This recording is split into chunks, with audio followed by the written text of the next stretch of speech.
आप जानते हैं स्पर्श का हमारे जीवन में बहुत महत्व है। स्पर्श मतलब हम किसी भी चीज़ को छूते हैं या कोई भी चीज़ हमें छूती है, चाहे वो इंसान है, पक्षी है, जानवर है, पेड़ पौधा है, वो अपनी एक मेमोरी हम तक छोड़कर जाती है और वो मेमोरी हमारा शरीर हमेशा याद रखता है। तो इसीलिए आप जानते हैं कि पुराने ज़माने में खासकर हिंदुस्तान में ये प्रावधान था कि कभी किसी को छुआ नहीं जाता था। अगर आप किसी को चरण स्पर्श करते थे तो दूर से आप धरती पर छूते थे और वो ऊपर हाथ करके आपके सर के ऊपर आशीर्वाद देता था।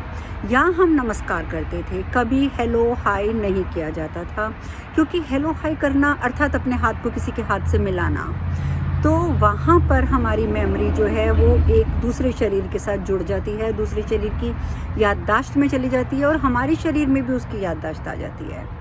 तो आप यहाँ से देखिए कि जो चीज़ें ऐसी होती हैं जिसको आप ये कह सकते हैं कि हाथ मिलाने से अगर हाथों की याददाश्त जाती है, तो कुछ जिसको बोलते हैं ना मटेरियलिस्टिक चीज़ें, कुछ पदार्थ भी ऐसे होते हैं जो मेमोरी को बहुत जल्दी कैच कर लेते हैं।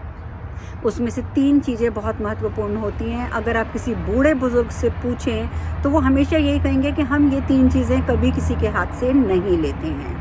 तो अब आप ध्यान से सुनिए वो 3 चीज़ें कौन सी हैं। पहला है नमक, दूसरा है तिल यानी कि सेसमी, पहला सॉल्ट, दूसरा सेसमी, और तीसरी होती है मिट्टी अर्थात सॉइल।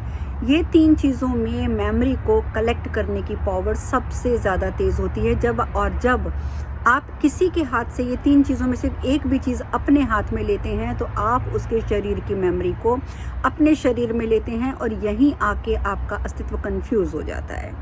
तो इसीलिए ये 3 वस्तुएं ऐसी हैं जो हमें कभी किसी के हाथ से नहीं लेनी चाहिए। अगर ज़रूरत पड़ भी जाए, किसी से मिट्टी लेनी पड़े, तिल लेने पड़े, नमक लेना पड़े, तो आप उसे बोल दीजिए कि आप नीचे रखिए, आप टेबल पे रखिए, हम टेबल से उठा लेंगे।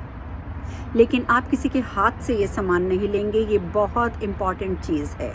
तो इस चीज़ का आप ध्यान रखेंगे, ये गलती ज़िंदगी में नहीं करेंगे। इस तरीके के और भी कोई प्रश्न हो या क्वेरी हो तो you can WhatsApp me on my WhatsApp number +1 571 778 7076।